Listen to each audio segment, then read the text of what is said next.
¿Qué tal? ¿Cómo está? Esta semana en su programa Vínculo Ambiental hablaremos con Ornella Garelli de Greenpeace. También estaremos checando cuáles son las notas más importantes sobre temas ambientales que se han suscitado esta semana. En la sección Hágalo usted mismo le hablaremos un poco del concepto de usuario poderoso.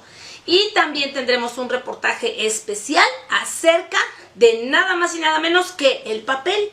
Esto y muchas otras cosas vamos a estar comentando en esta tarde en su programa Vínculo Ambiental. Bienvenidos.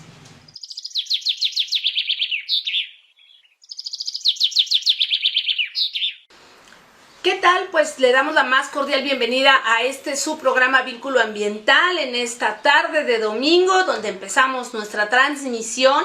Le damos las gracias a la Universidad Pedro de Gante de Monterrey, Nuevo León, a su rector, el maestro Fernando Gaza, y también le agradecemos al licenciado Enrique Sánchez, director de Radio UPG, por todas las facilidades para poder producir y poder distribuir estos contenidos. Y le recordamos de una vez cuáles son nuestras líneas de contacto y comunicación y de qué manera puede usted ver los episodios anteriores de su programa Vínculo Ambiental.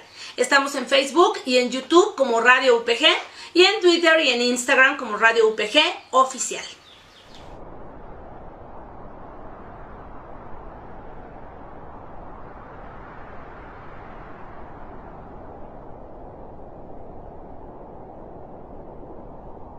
Cambiar las situaciones, generar ideas nuevas, hacer las cosas de una mejor forma, y qué mejor que aplicando las ideas correctas para poder beneficiar a nuestro entorno, ¿no le parece?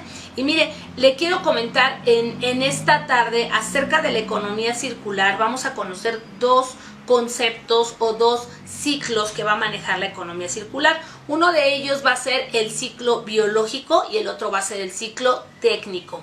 El ciclo biológico va a estar básicamente, se refiere a todo lo que tiene que ver con aquellos materiales que son de origen natural y tiene que ver con materiales del agua, del aire y también del suelo o de la tierra. Estamos hablando de todo lo que tiene que ver con la naturaleza y que nosotros ocupamos como un capital ecológico para poder producir alimentos o medicamentos o cualquier clase de bienes o servicios.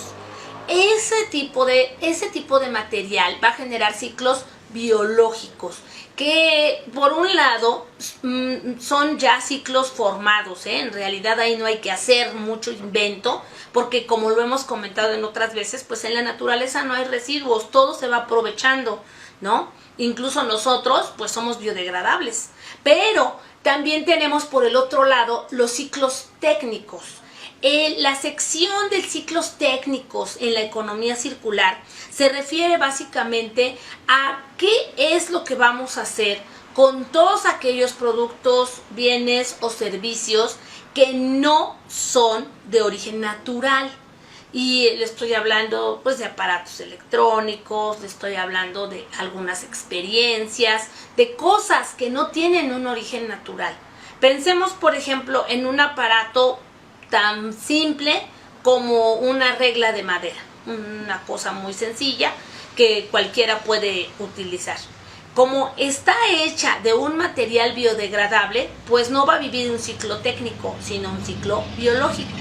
Ahora, si yo pienso en otro tipo de aparato, como por ejemplo una lámpara, esa sí va a tener un ciclo totalmente técnico.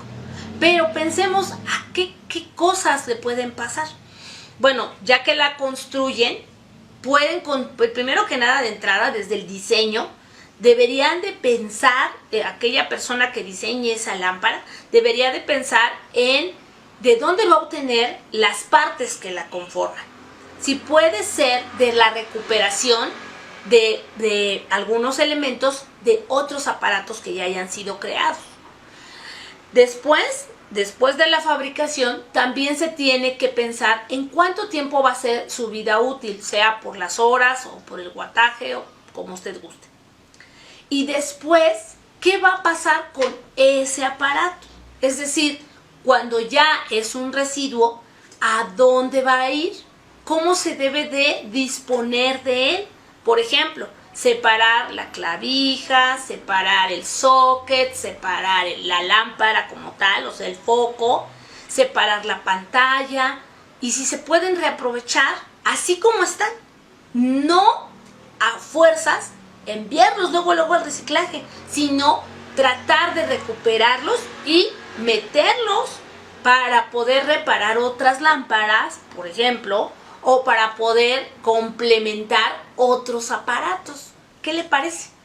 Estas dos ideas del ciclo biológico y el ciclo técnico forman parte del concepto y modelo de economía circular, del cual vamos a seguir hablando en nuestros siguientes programas.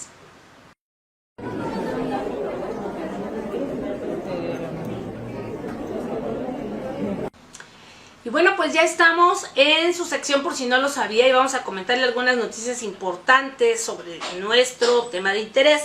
Y fíjese que el portal de noticias medioambiente.nexos publicó esta semana un trabajo de Sebastián Irigoyen que habla precisamente acerca de las políticas ambientales en nuestro país, buscando una agenda, ya dijéramos, post-pandemia, es decir, tratando ya de buscar agenda ambiental que tenga que ver con pues estos nuevos tiempos en los que estamos comenzando a entrar, que es el final y lo que va a seguir después de la pandemia por la COVID-19.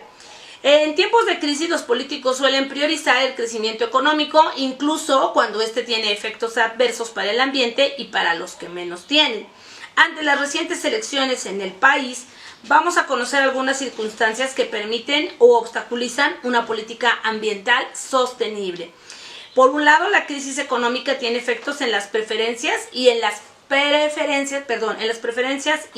percepciones ambientales de los individuos.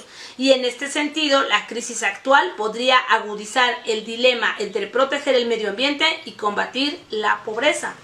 Por otro lado, las políticas ambientales que amplifican la desigualdad causan descontento e incluso llevan a la movilización social.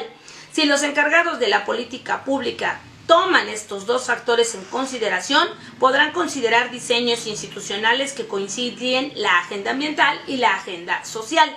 Porque no cabe duda de que, aunque hay muchísimas actividades que todos podemos hacer como ciudadanos de a pie para proteger nuestro medio ambiente, también, y que no tenga ningún costo económico, que cualquiera lo pueda hacer, también hay muchísimas políticas ambientales que sí tienen un costo, o hábitos o prácticas ambientales que sí tienen un costo. Por eso también representa pues un problema que sí vale la pena considerar, mucho más ahora que se generaron gastos que antes no teníamos contemplados, como el tema del gel, el equipo de protección personal, sea la careta y etcétera. ¿Por qué? Pues porque era un gasto continuo. Mucha gente, en lugar de comprar de tela y lavables, ¿qué hacía? Pues compraba y desechaba, y eso claro que genera un tema de contaminación ambiental bastante fuerte, pero también pues es importante porque tiene que estar protegido, y esto genera así como ciertas dudas. ¿Qué puedo hacer? ¿Cómo lo puedo hacer? ¿No? Y lógicamente que si yo me quiero comprar un cubrebocas lavable, pues me va a costar más caro que un desechable. De esta manera es como a veces entramos en esta pregunta de la que habla Sebastián Irigoyen, ¿no? ¿Qué se puede privilegiar más? No solamente yo en lo individual, sino también pues los partidos políticos cuando quieren crear sus nuevas propuestas ahora que acaban de pasar las elecciones y que la verdad es que casi no prometieron nada en temas ambientales, ¿no? Todo se fue para en temas recuperación, relacionados a la recuperación después de este bache económico tan profundo en el que todo el mundo, ahora sí todo el mundo, ha caído por el enorme problema causado por la pandemia. Entonces aquí habla el autor Sebastián Irigoyen sobre una política ambiental adecuada, sobre todo en momentos de crisis, requiere comprender los mecanismos de regulación existentes. Por un lado, la regulación directa a partir de leyes que limiten o que prohíban ciertos tipos de producción, y por otro los instrumentos económicos con los permisos de emisiones de carbonos correctos, los impuestos ambientales y los subsidios. De estos, los impuestos verdes han sido los menos aceptados, sobre todo cuando sus objetivos son indiferentes a las desigualdades sociales. Esta indiferencia puede erosionar la confianza de la ciudadanía en los gobiernos. En el caso de Colombia, si usted se acuerda, en el año 2018 y 2019, pero sobre todo en 2018, empezó este tema del cacerolazo. Recuerda que hubo una subida de impuestos muy fuerte y la gente simplemente salió a protestar con cacerola en mano para hacer escándalo y decir no a los impuestos. Lo mismo pasó exactamente el año pasado, 2020, con los chalecos amarillos franceses, ¿se acuerda? Y también desde antes, igual cuando subieron los impuestos que derivaron en un aumento en el transporte. Y entonces lo que está sucediendo ahora es que la gente se está moviendo socialmente cuando se ponen impuestos que no realmente no tienen sentido para la población, donde no se va a ver algo o un cambio o un beneficio directo. Y ahora encontramos que mucha gente, aun cuando se le diga que estos beneficios van a ser ambientales, pues tampoco les interesa, ¿no? Aquí el autor habla de que hay un estudio reciente de los sociólogos Lionel Scruggs y Salil Benegal que resaltan que las crisis económicas tienden a alterar para mal las actitudes ambientales de aquellos individuos que pierden su trabajo o que sufren una disminución importante de su nivel de vida. Y sabe que esto es bastante, ¿cómo le puedo decir? Sin sentido, porque ¿qué pasaría si yo me pongo a pensar y digo, bueno, si tengo problemas económicos, ¿qué tal si yo, en lugar de ser, voy a usar un término que no manejamos mucho, pero que vale la pena ir asimilando, ¿qué tal si yo en lugar de ser consumidor y de depender de dinero para ir a comprar cosas de la canasta básica, qué tal que yo me volviera un prosumidor? Esto es muy típico en algunas amas de casa que de repente tienen su plantita de chiles o su plantita de cebolla o su plantita de jitomate, y entonces pues para hacer una sopa no se ocupa 1 kilo, ¿verdad? Con 2 o 3 piezas ya se puede. Eso lo vuelve a uno un prosumidor, que uno mismo produce algunas cosas que son para consumo personal. Esto solamente en este momento que estamos en estas crisis, en donde realmente cuesta mucho poder ir a comprar los 3 jitomates de lo que les estoy hablando. Bueno, ¿qué tal si te aprendes a cuidar y a tener tu planta de jitomate y entonces te vuelves un prosumidor?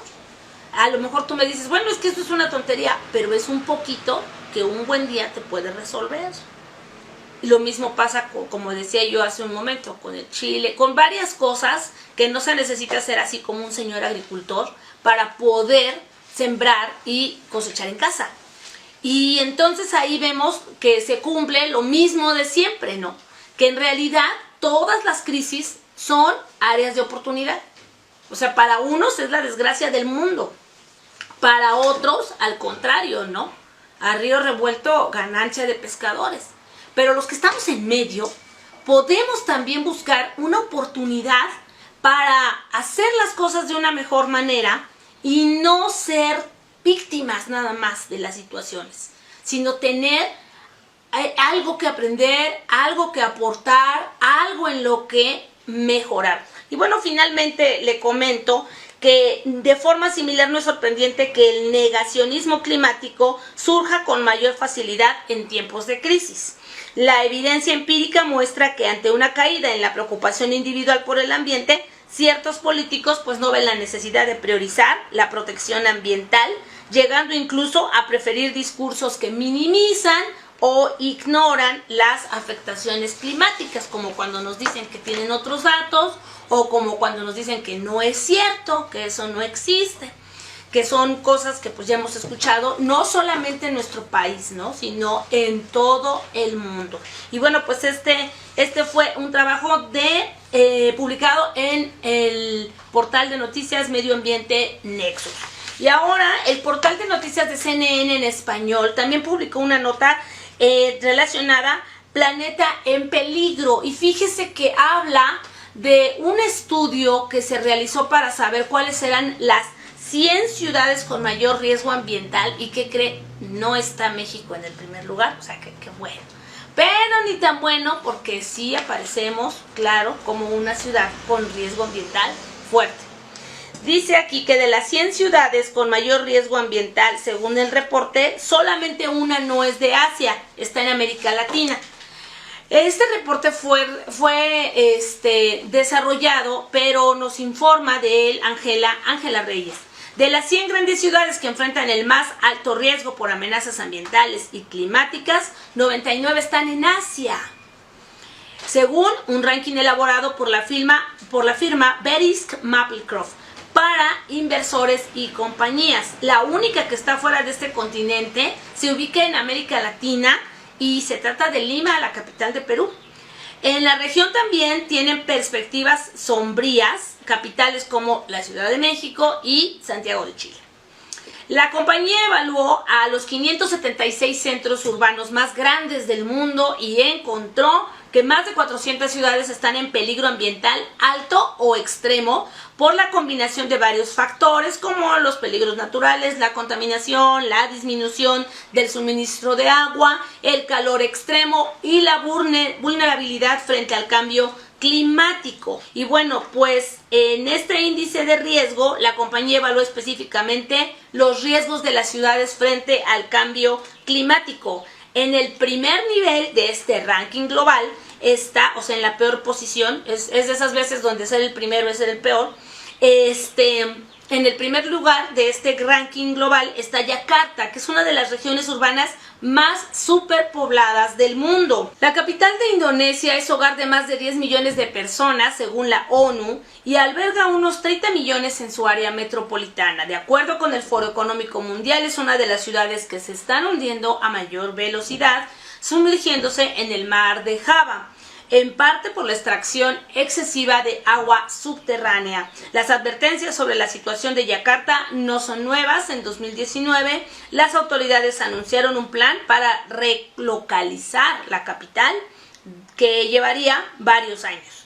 Dentro del continente asiático se destacan dos países que tiene 43 de las 100 ciudades en mayor riesgo. Está la India, que de hecho tiene 7 de las 10 posicionadas en los peores lugares, y 37 están en China. En la India, la mayor amenaza, según este estudio de Verisk Maplecroft, es la contaminación tanto del aire como del agua. Y bueno, pues hablando de nuestros países latinoamericanos, tenemos aquí en la ciudad de Caracas, con una población de 3.5 millones de habitantes, que está catalogada como de riesgo extremo en esta categoría dentro de América. También está posicionado Puerto Príncipe, capital de Haití.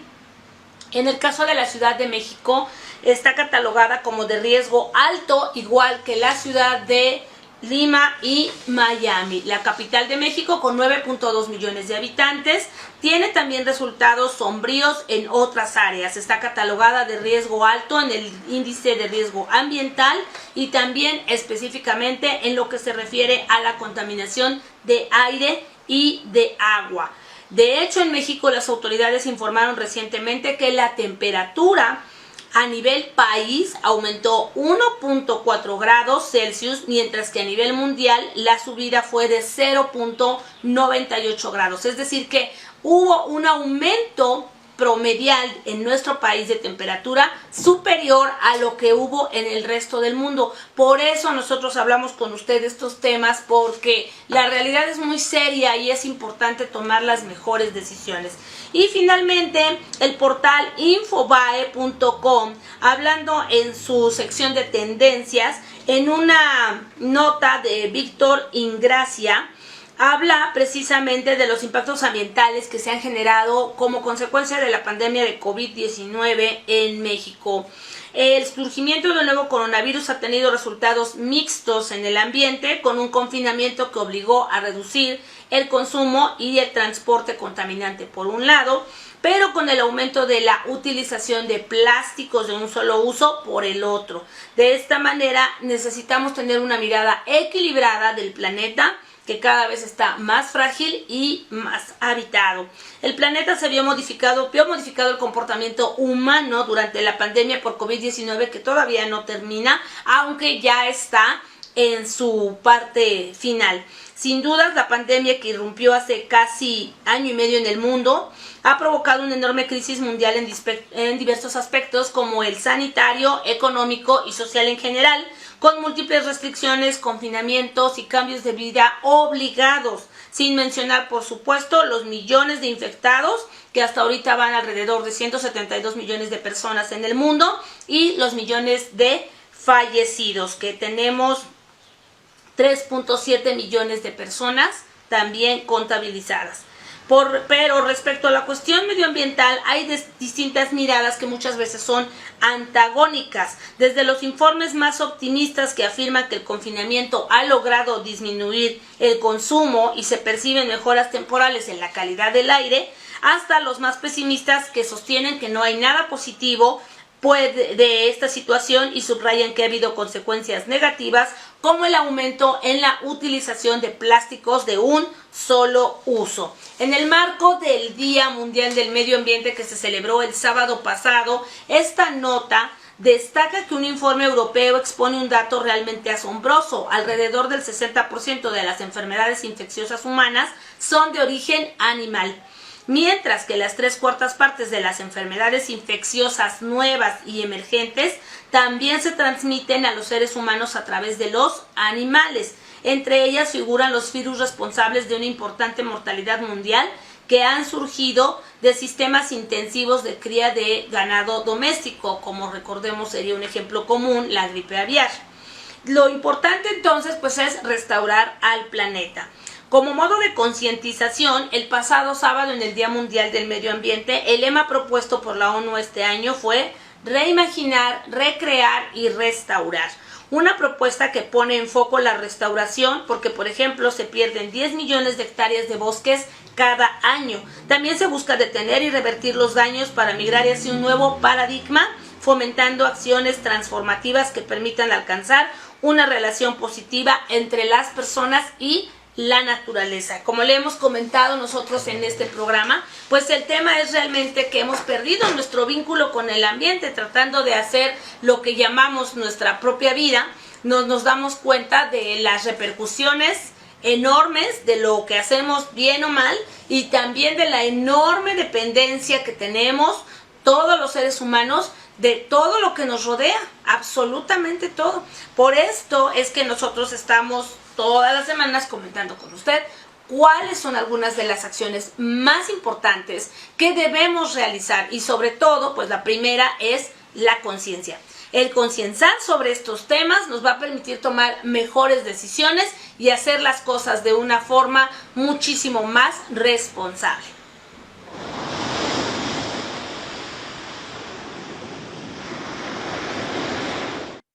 Y bueno, amigos, pues ya estamos en un momento muy importante de nuestro programa, que es precisamente la entrevista con el que sabe, sabe. Y antes de pasar a platicar con nuestra invitada de esta tarde, permítame recordarle cuáles son las formas de comunicación que tenemos para usted, para que pueda ver los episodios anteriores de Vínculo Ambiental, y también para que pueda enviarnos sus preguntas, sus comentarios. Y estamos en YouTube y en Facebook como Radio UPG, y también estamos en Instagram y Twitter como Radio UPG Oficial. Vamos a continuar, no sin antes agradecer a la Universidad Pedro de Gante de Monterrey, Nuevo León, a su rector, el maestro Fernando Garza, y también al licenciado Enrique Sánchez, director de Radio UPG, por la facilidad para poder distribuir estos contenidos. Y bueno, pues fíjese que hace muchos años yo ya era donataria, ahora sí que desde que era muy joven, era donataria de Greenpeace. Siempre me pareció fabulosa la idea de que hubiera organizaciones que se dedicaran a hablar persona por persona sobre la importancia de la participación individual en el cambio de la situación ambiental.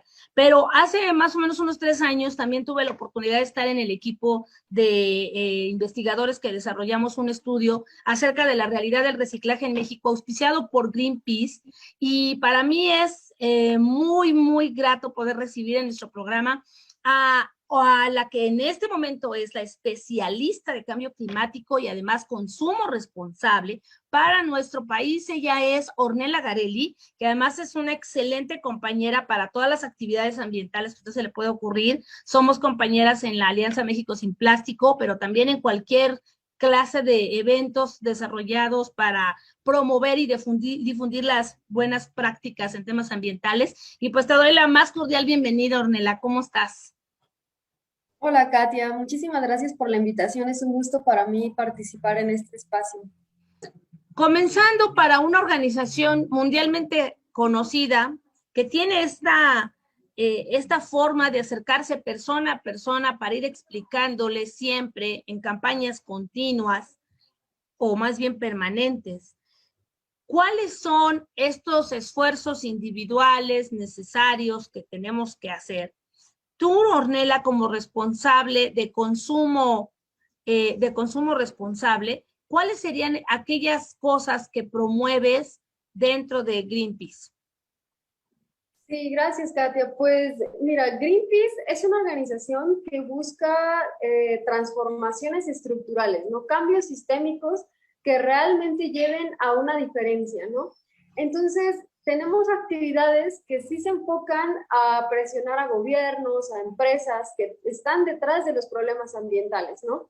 Pero esto no quiere decir que aunque los problemas sean complejos, nuestro papel a nivel individual como personas no tenga un rol muy importante que cumplir, ¿no? Al contrario, debemos creer en la importancia de las acciones individuales y de la influencia que podemos generar en otras personas, ¿no? Que nos miran a partir de los cambios que hacemos en nuestra vida, ¿no? En nuestra realidad cotidiana. Entonces, consumo responsable es justamente una campaña que se centra en buscar esta transformación a nivel individual para contribuir a combatir el cambio climático y la pérdida de especies. Entonces, por una parte, sí demandamos un cambio en el modelo tradicional de producción y de consumo, pero también resaltamos la importancia de la gente. Entonces, ¿de qué manera? Pues bueno, a partir de esta transformación en nuestras formas de pensar, que nos hagan cuestionarnos la manera en la que hemos venido consumiendo hasta ahora, ¿no? Y dándole alternativas a las personas para consumir menos y mejor, ¿no? De una manera que sea ecológica y además socialmente justa. Entonces, en esta parte, el papel de las personas implica en transformar nuestros hábitos de consumo, nuestros estilos de vida, hacia opciones que sean sostenibles y, como ya lo mencionaba, socialmente justas. ¿De qué manera? Pues bueno, por ejemplo, transformando nuestro consumo para evitar generar residuos, buscando opciones que no estén empaquetadas, que no tengan envases, sino que estén libres de empaque y que podamos pues comprar, por ejemplo, en sitios alternativos y no necesariamente en supermercados, porque aquí es algo muy importante, ¿no? Y usualmente las personas por comodidad, por inmediatez, por rapidez, decimos, no, voy al súper que me queda más cerca de mi casa, ¿no? Pero lo cierto es que en estos sitios, pues sí, dominan cadenas incluso internacionales que nos venden productos ultraprocesados, envasados y empaquetados en plásticos y en otros productos de un solo uso, que dañan el ambiente, pero también dañan nuestra salud, ¿no? Entonces, el consumo responsable a nivel individual implica tomar estas decisiones pensando en qué es lo mejor para el planeta, pero también para mi salud. Fíjate que justamente esto que tú estás diciendo es mucho de lo que nosotros insistimos en cada programa, porque sobre todo en nuestro país tenemos esta cultura de que si lo hace el vecino, si lo hacen los demás, bueno, entonces yo participo, pero si no, no. Y aquí cuando tú haces un énfasis muy importante en que tiene que ver con nuestra propia salud, allí es donde nosotros tenemos que considerar que no se trata de quién sí lo haga y no lo haga, se trata de cuidarnos a nosotros mismos, sí se trata de la clase de persona que soy yo, eso también, porque no podemos ser de ninguna forma pues irresponsables o pensar que no va a haber consecuencias por la forma como nosotros ahora consumimos, compramos o tomamos nuestras decisiones cotidianas, ¿no? Oye, por otro lado, en cuanto al tema de cambio climático, ¿qué es lo que está haciendo Greenpeace ahora?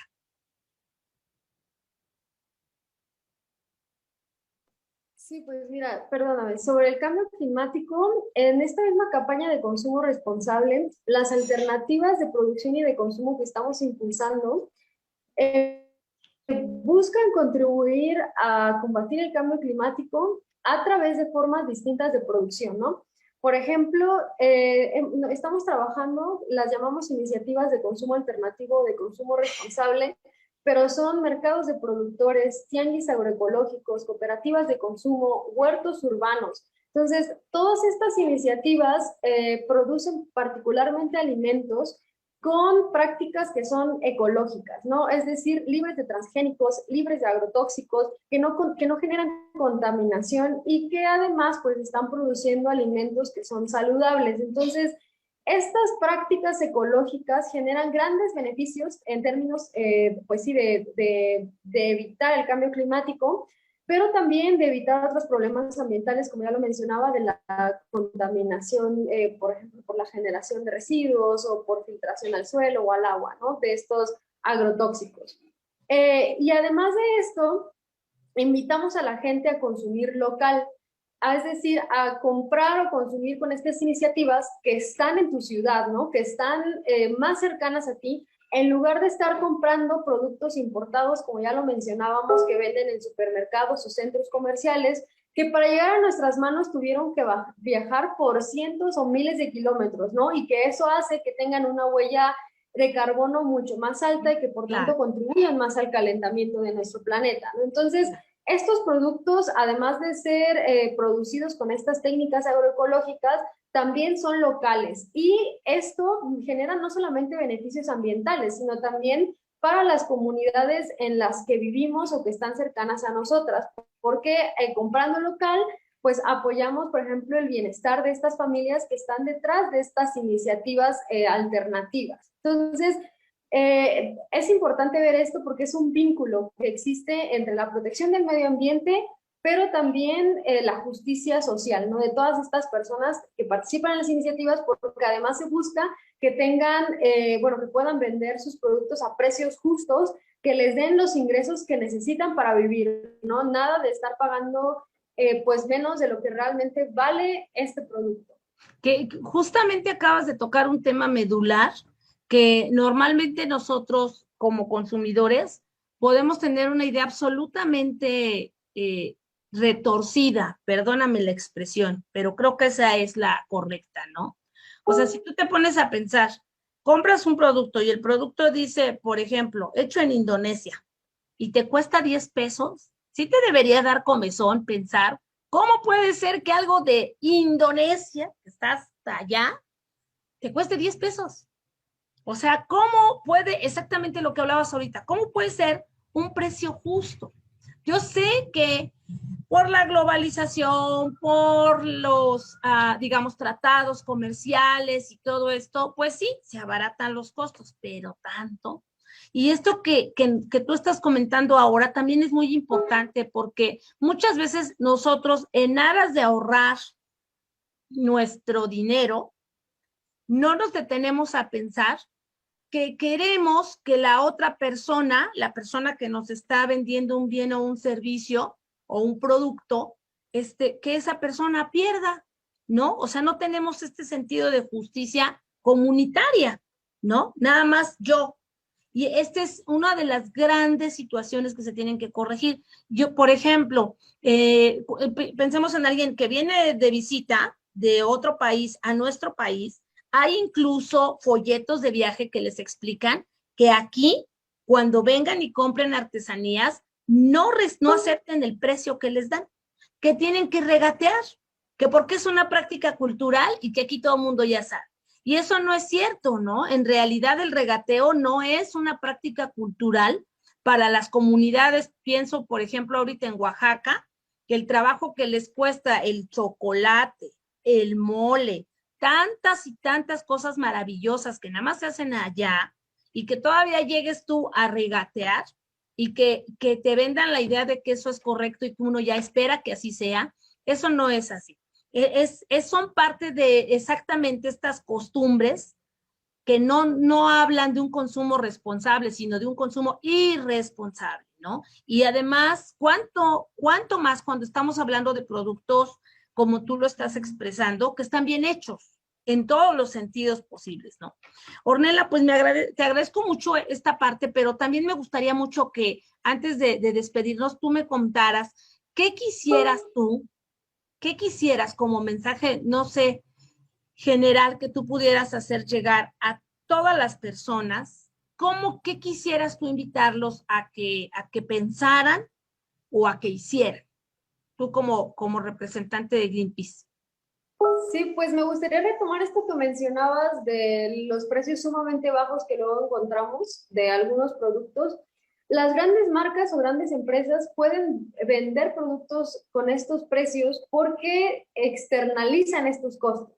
Es decir, el precio de este producto tan bajo no incluye las afectaciones ambientales que se generaron durante su producción, ni los efectos sociales, porque muchas de estas empresas trabajan con mano de obra sumamente barata o incluso forzada, mano de obra incluso infantil en países distantes donde las regulaciones son más laxas, ¿no? Entonces, es muy importante que como personas consumidoras seamos conscientes de esto y al momento en que se nos plantea esta necesidad de consumir o de comprar algo, nos hagamos distintas preguntas. Por ejemplo, lo primero es, ¿quién produjo esto que estoy comprando? Aquí en mi país, aquí en mi ciudad o en un país muy distante cuyas leyes desconozco, ¿no? ¿Hacia dónde va a ir este producto una vez de que lo termine de utilizar? ¿No? ¿Se puede reciclar, se puede reutilizar, se puede reparar o simplemente va a terminar incinerado o en un relleno sanitario? Después de esto, pues también preguntarnos, ¿no? Los materiales con los que está hecho, los procesos en los que fue producido, etcétera, ¿no? Entonces, es muy importante que nos hagamos este tipo de preguntas antes de decidir consumir algo, ¿no? Y de hecho, es importante saber que consumir no necesariamente quiere decir comprar, ¿no? Si tenemos una necesidad, podemos satisfacerla, por ejemplo, rentando algo o comprando de segunda mano o intercambiando con las personas que nos rodean, ¿no? Amistades, familiares, que son opciones mucho más ecológicas, porque nada es más ecológico que lo que ya tenemos, que lo que ya existe, y así evitamos que nuestro sobreconsumo, que incluso a veces de cosas que ni necesitamos, genere impactos ambientales por la extracción de recursos para generar nuevos productos, ¿no? Porque esta producción en masa es lo que está justamente detrás de la degradación ambiental. Entonces, me quedaría con ese mensaje para las personas.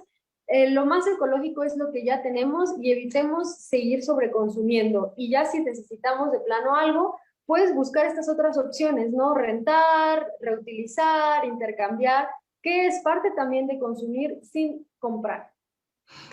Exactamente, acabas de tocar algo que es muy importante, ¿no? Ya nos has dejado una tarea muy importante, ¿no? Tenemos, y a mí me llama mucho la atención porque tanto trabajo que nos cuesta ganar el dinero y con qué facilidad lo malgastamos, ¿no? Con qué facilidad lo malgastamos. Yo tengo una costumbre muy personal, trato lo más que puedo de comprar todo en mercado, no en súper. Y cuando voy al mercado tampoco tengo un solo proveedor. O sea, compro unas cosas con uno, otras con otro, otras con otro. Y créame que lo hago con toda la intención de que, pues de repartir mi dinero. Digo, no. O sea, de tratar de que en mi granito de arena a todos les vaya bien. Y creo que ese tipo de pensamientos nos pueden ayudar para ser más justos, más ecuánimes, más equilibrados y también la realidad es que no tenemos ninguna preparación sobre cómo gastar, cómo administrar nuestro dinero. Nuestro país, bueno, muchísimos, pero nuestro país en particular carece de mucha cultura sobre el tema de qué hacer con el dinero. Y entonces con mucha facilidad hemos entrado en este valle del consumismo, pero loco. Y lo que tú nos estás invitando a hacer, Ornella, es verdaderamente pues digno de mucha reflexión y además creo que también es así como de emoción y estimulante porque puedo gastar mi dinero que mi trabajo me costó de formas diferentes, de formas nuevas, aprendiendo a manejarlo de otra manera y a ser responsable de mis compras. Y creo que eso es maravilloso. Ornella, te agradezco muchísimo y también me gustaría que nos comentaras un poco sobre el trabajo de Greenpeace en Monterrey. Sí, pues mira, nuestra campaña de consumo responsable se está desarrollando en 8 ciudades del país. Una de ellas es Monterrey, Nuevo León, y la zona conurbada. Entonces, aquí la campaña está siendo desarrollada por nuestros grupos de voluntarias y voluntarios de Greenpeace en estas ciudades, hablando de la importancia de lo local, ¿no?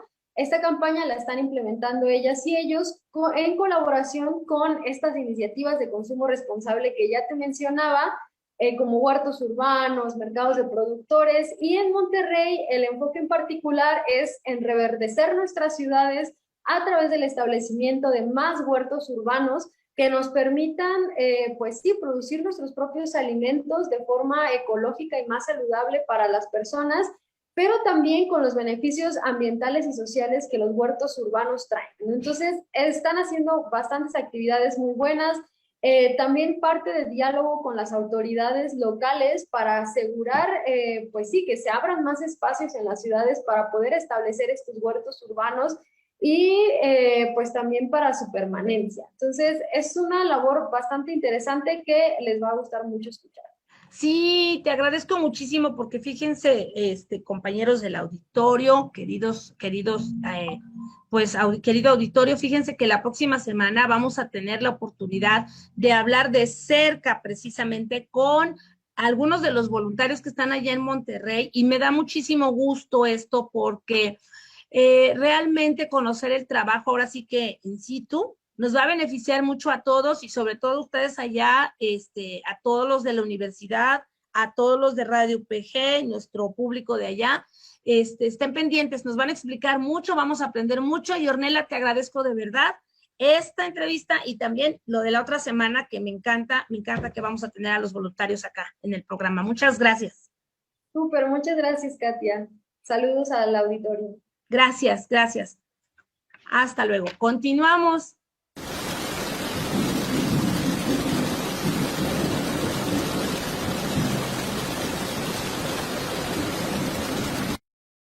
Bueno, ya estamos en su sección Hágalo Usted Mismo y el día de hoy voy a platicar con usted de básicamente dos ideas que las dos están como relacionadas. La primera tiene que ver con algo que comentábamos hace algunos minutos que hablábamos de las noticias, que está relacionado con esto de ser un prosumidor.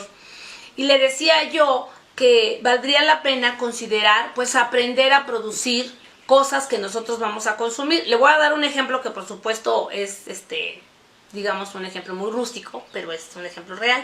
A mí me gusta mucho tejer. Entonces, ¿qué pasa? Que yo tejo, pero no vendo lo que tejo. ¿Qué hago? Pues le tejo a familiares, o a mí, o a alguna amiga.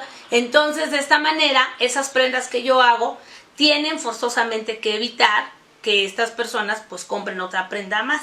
Al producir y consumir cosas para nosotros o para nuestra familia que evitamos que hagamos gasto, eso nos da una nueva perspectiva de cómo aprovechar nuestras propias habilidades y nuestros propios recursos. Claro que le estoy hablando del ejemplo de tejer, pero igual puede pasar con cosas muy elementales. Usted tal vez le cueste trabajo creerlo, pero hay gente que ya no se acuerda ni de cómo hacer el agua de limón, porque todo es refresco y refresco y refresco. Entonces necesitamos regresar a esta cuestión de buscar la manera más básica y sencilla de resolver las cosas, porque lógicamente que si yo hago mi agua de limón en la casa en lugar de irme a comprar el refresco sabor agua de limón, lógicamente que genero otro tipo de residuos que son residuos orgánicos que se pueden aprovechar y que no son contaminantes para nada, porque acuérdese usted que en la naturaleza no hay residuos, la naturaleza no genera basura. Entonces, si nosotros aprendemos a ser prosumidores de bienes o de servicios que nosotros mismos requerimos, lógicamente que vamos a ver con otra perspectiva toda la situación que estamos viviendo ahora y también las posibles crisis que puede haber en el futuro. Eso es por un lado, pero por otro lado, hay cosas, por supuesto, que nosotros somos incapaces de producir, como vamos a hablar específicamente de los aparatos eléctricos o electrónicos o electrodomésticos, como usted le quiera llamar. Y todos estos aparatos exigen para funcionar, pues exigen de parte de quien los compra que además lo sepa usar. Es decir, que necesitamos saber ser usuarios de los productos. Esto parece una bobería, pero en realidad no lo es. Fíjese que, por ejemplo, hubo una etapa de transición en donde empezaron a utilizarse tabletas para niños, ¿no? O sea, les hacen, y todavía pasa esto, que les dan el funcionamiento a las tabletas como si fueran juguetes. Y entonces, ¿un niño de 2 o 3 años sabrá cuidar una tableta? Pues por supuesto que no. ¿Sabrá protegerla contra accidentes, contra golpes? Pues no. Ahora, ¿una tableta es un juguete? Pues no, las tabletas electrónicas no son juguetes. Por lo tanto, no están diseñadas para responder al uso rudo que le da un niño, ¿verdad? Y entonces allí nos encontramos en la pregunta, bueno, ¿y entonces a quién se le ocurrió que un niño tenga que usar una tableta? Pues se le ocurrió a un mal usuario. Personas que no saben utilizar correctamente los aparatos, les dan una aplicación incorrecta. Este ejemplo, que es sumamente común porque es con tabletas y con celulares, nos lleva a pensar en algo muy importante que en esta tarde quiero dejar en su mente para que usted lo reflexione. ¿Qué clase de usuario soy? ¿Qué clase de usuario es usted? ¿Se ha fijado realmente si usted le saca provecho a los aparatos que compra, que le costaron, pues, lo que usted ya sabe, ¿no? ¿Y le saca provecho? Con estas ideas consumistas que en los medios de comunicación nos van empujando, y además con este tema de la obsolescencia programada, que es un tema absolutamente real, es decir, es un tema de que las empresas lanzan líneas de productos que ya tienen una muy señalada un muy señalado tiempo de vida, ¿no? Una marca muy clara. Por ejemplo, impresoras que en su mismo chip trae una cuenta de impresiones y que cuando llegan a esa cuenta se descomponen aunque no estén descompuestas. ¿Esto es posible? Perfectamente posible, claro. Y lo mismo sucede o puede suceder con muchísimos aparatos que son electrónicos, es decir, que traen estas tabletas con chips que pueden estar ejecutando programas que nosotros no sabíamos que tenían, ¿verdad? Y esto no es una mentira, ¿eh? O sea, esto es absolutamente real. También hay otra obsolescencia programada, que esa sí la hemos visto muy comúnmente, ¿no? Tiro por viaje escuchamos, van a salir del mercado esta versión y esta versión de WhatsApp o de Face, y ya para estos teléfonos ya no van a servir. Entonces automáticamente, si yo tengo ese teléfono, como ya no voy a poder usar tal o cual aplicación, ¿qué tengo que hacer? Pues comprarme otro, ¿no? Y entonces entramos en esta espiral de consumismo loco.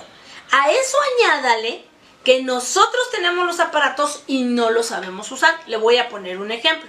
Si usted llega, ahí está en su casa ahorita, o llega usted a su casa en un rato y agarra usted el control de la televisión y ve usted todos los botones, ¿a poco sabe para qué sirven todos los botones? Y si se mete al menú que le sale en la pantalla con el botón de menú, ¿verdad? ¿A poco sabe para qué sirven todas las opciones? Ahora, si usted tiene, como casi todo mundo, una pantalla plana, o sea, una televisión de pantalla plana, esa televisión seguramente tiene la característica de poder conectarse a internet.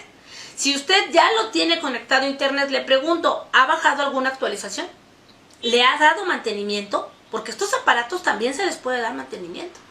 Allí nos damos cuenta de que somos usuarios, como diría un antiguo jefe mío, chafas. Somos chafas. Compramos mal, compramos cosas que se vuelven obsoletas bien rápido y además nunca las sabemos usar. Ese es un problema del consumismo que nos está trayendo. Bueno, ¿cuántas veces las personas que acostumbran comprar a crédito todavía no acaban de pagar el crédito del celular o de la televisión y el aparato ya no sirve? Pero no sirve porque no le dimos mantenimiento, no sirve porque no le dimos el uso adecuado. Por ejemplo, un caso típico, la gente que pone en la casa en la cocina, la estufa junto al refrigerador. Eso es garantía de que el refrigerador no le va a durar nada. Y, sin embargo, mucha gente acostumbra a ponerlo así. ¿Por qué? Porque no sabe usar el refrigerador. Es muy importante, entonces, pensar un poco qué tipo de usuario soy yo. Hágalo usted mismo. Revise en la casa. ¿Ya se sabe usted para qué sirven todos los botones de la lavadora? ¿Ha usado todas las velocidades de la licuadora? ¿De alguna ocasión ya sabe usted usar todas las secciones de calor de la plancha? No puede ser que tengamos aparatos que se descomponen porque nosotros somos los malos usuarios o que nunca acabamos de gastar, sino que nada más aprendemos a hacer 2, 3 cositas con ellos y tan tan. Este es el ejemplo de los celulares. Un celular está, como lo hemos comentado en otras ocasiones, está diseñado para hacer cientos de cosas. Cientos. Pero si usted hace una lista ahora de lo que hace con el celular, a lo mejor aparece ver el vínculo ambiental. Pero además de eso, ha de hacer usted unas 20 cosas, 25. No creo que llegue usted a 50. Y ese es el error. Estamos como usuarios frente a una enorme cantidad de tecnología que no sabemos usar, pero nos fascina. Y decimos, yo me tengo que comprar el último teléfono o la última pantalla, porque ahora ya se estila que de 70 pulgadas, hágame el favor. Al rato va a ser toda la pared, ¿no? Entonces dice uno, bueno, yo lo quiero tener. Pero en realidad, ¿qué tienes? Tienes una ilusión, porque no lo sabes aprovechar. Y me interesaba mucho comentarlo con usted, porque justamente cuando empezamos a hablar de la economía circular, fíjese que tiene que ver mucho con esta percepción que tenemos de la posesión de las cosas. Al final, ¿qué sería mejor? ¿Tener un auto que nunca voy a correr a su máxima velocidad porque siempre estoy en la ciudad? ¿O simplemente poderme transportar, sea como sea? ¿Qué es mejor?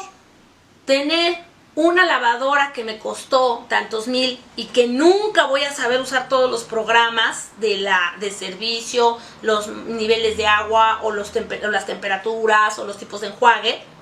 ¿O simplemente, pues, poder lavar la ropa de la manera que sea? Necesitamos pensar un poco en eso.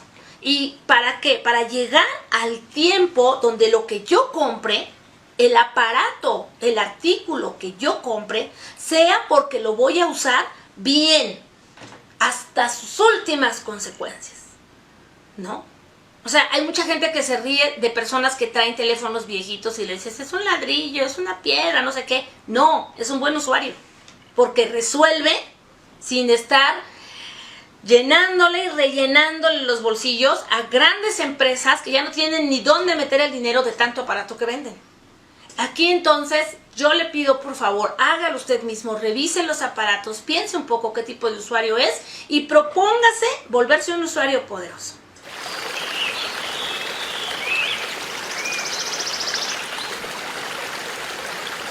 En nuestra sección Inmersión, hoy hablaremos sobre el papel. El papel forma parte de nuestra vida cotidiana y lo encontramos de muchas maneras presente, pero ¿cómo podemos definirlo? El papel es un material producido al procesar fibras de celulosa derivadas de madera, textiles o vegetales con agua, que tras aplicar presión y dejar secar suele quedar plano y homogéneo. Esta es la elaboración más común para el papel. Existe desde hace muchos siglos. Los primeros restos de papel encontrados son de un mapa que data de 1986 que se encontró al noreste de China. La invención oficial del papel se le atribuye al consejero imperial Cai Lun. Primero se usaba como envoltorio, pero después para escribir y dibujar.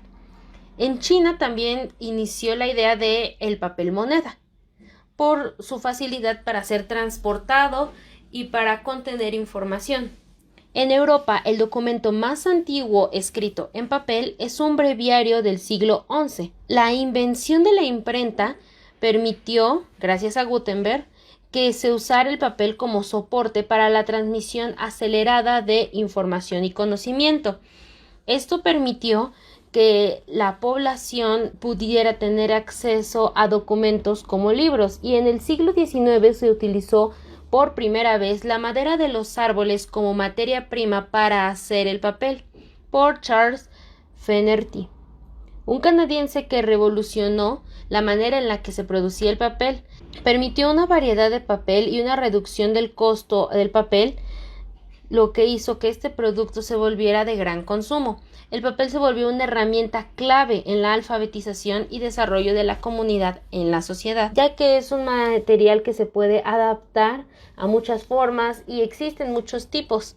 Se puede trabajar con diferentes materiales y nos deja y nos permite guardar conocimiento, ideas, imágenes de una manera perdurable hasta que el material se desintegre. Actualmente todavía, aunque usamos muchos aparatos tecnológicos y mucha información la tenemos digitalizada, todavía los papeles más importantes, todavía la información más importante de nuestra vida está en papel, como nuestra acta de nacimiento, el acta de casamiento, el dinero, los libros, etc.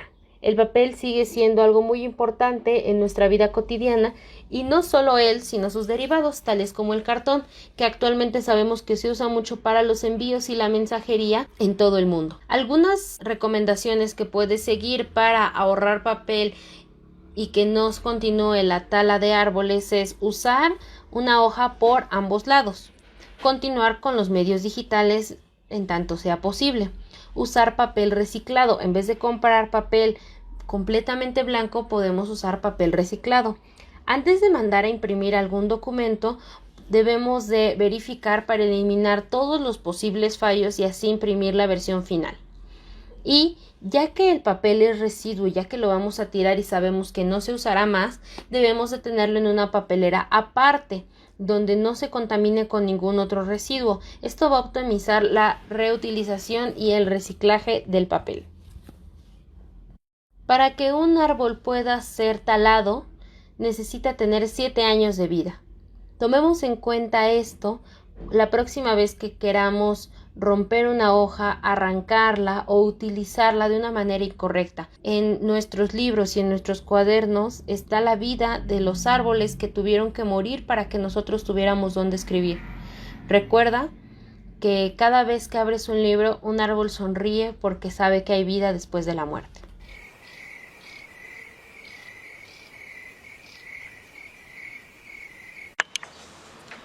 Ya se nos terminó el tiempo de esta emisión, pero le damos muchas gracias por haber estado con nosotros en su programa Vínculo Ambiental.